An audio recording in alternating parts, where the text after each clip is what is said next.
Hello, grade 2. We are doing the purple packet. This is Tuesday, and I'm using this larger screen for you if this helps you. Of course, what you can always do is you can pause this video. You can do all of the work on your own, either on the sheets that your family might have printed for you, or just jotting answers down on a slate or a piece of paper, and then check out how you did. So just a little reminder of some things that we worked on here. I'm going to type up here. I think this will be nice and large for us here. Our first skill that we're working on is reflexive pronouns.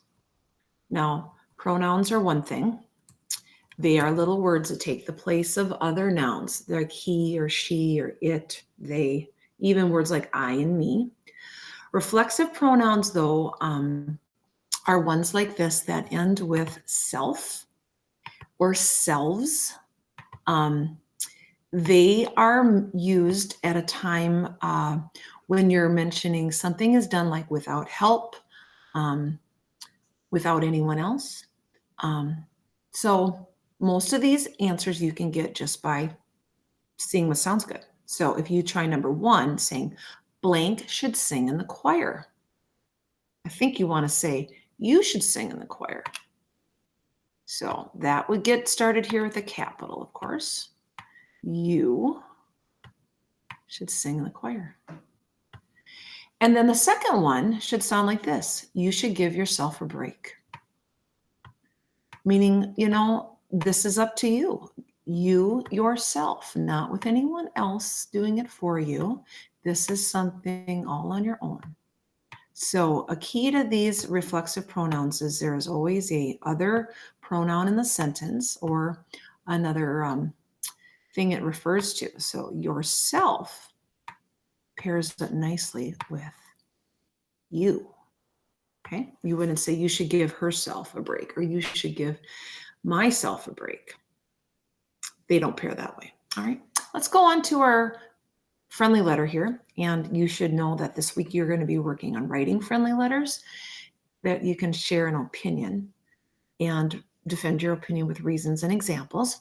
But if you're going to write a letter, you also need to know the correct form. So we have a heading where we use the date you're writing the letter, and it's in this top right corner. And the date's there. Dates need commas. If we have 2 numbers together in a date, insert a comma to separate those. Your next line, and a very short amount gets written on that, is called the greeting.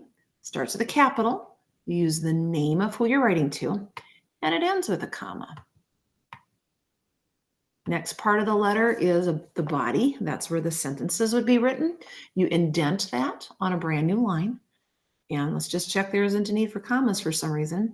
Just says, thank you for inviting me to visit for the weekend. No commas necessary. You go to a new line and you kind of right in the middle.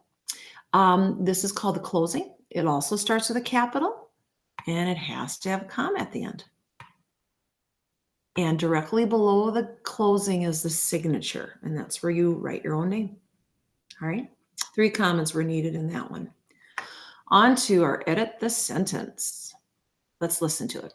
All the puppies were lying there cuddled up with their mother. Sounds nice. Let's check the beginning. No capital. That's something that needs to be fixed, so we'll triple underline. Let's check the end. No end mark, so we have to have one. Thinking about what the sentence was saying. They were telling us something, right? All the puppies were lying there cuddled up with their mother. When we're being told something, just information, that is a declarative sentence that ends with a period. Now, remember, we've been working on those tricky homophones there and there. Actually, there's a third one, right? So you might see that we have they're here and they're here, and we need to know, do they have the correct ones? All the puppies were lying there. Once you ask where, lying there, that's a place, isn't it?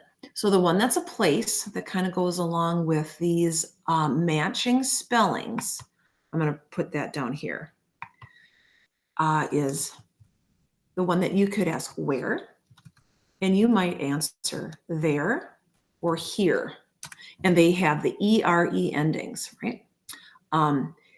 That seems like the correct one where they're talking about where the puppies were lying. They were lying there. But how about this one? Aren't they talking about the mother that belongs to them? Their mother, not like my mother or your mother, their mother, the one that belongs to them. So the one that we need for that is THEIR. So that one is spelled wrong. I think I'm going to have to write that one over here. Just a little too crowded. The neat thing about there, all three spellings, and there is the one that's a contraction, they always start the same way. They start with the. Very easy word to spell. So get started with a very easy word to spell. Then just when you're thinking about belonging, that strange letter I. Sometimes I use that to say, I don't have this mother. They have this mother. It is their mother. I talk about what belongs to me or doesn't belong to me, but rather belongs to them. It is their mother. Let's go on to our suffixes. Remember, suffixes are word parts. They get attached to the end of a base word. They have a meaning. Now, you see this meaning we're looking for? Suffixes that mean able. Able kind of means can. Okay? Able, like I am able to do that. I can do that. That's what the meaning of able is, if that's kind of tricky. Now, the directions say circle the suffixes that mean able. Yesterday, I circled the whole word, so I won't make that mistake. So I'm looking at this one. The word would be foldable. I don't want to say foldable, but this means it is able to be folded like a piece of paper, right? A piece of paper is foldable. However, a phone is not foldable. You cannot fold it. Bendable. That sounds like the same sort of thing. You might be able to bend something. It's able to be bent. Likeable. Now this one's a little bit weird. You see, I have the suffix circled, but the word like had an E got taken away. We do that when we add our suffixes, don't we? We get rid of E's. Something or someone that's likable is able to be liked. And that's all of them. Okay? Let's finish up with writing a sentence using the preposition for. So if I start with a capital and say, I have this present for you. So thinking about how the present has a destination, it's that idea of what prepositions are for. Okay. So that is the Tuesday Purple Packet. And I will want you to try your best on that. And soon we'll be submitting some parts on that. And you'll do just fine. So good luck on all that.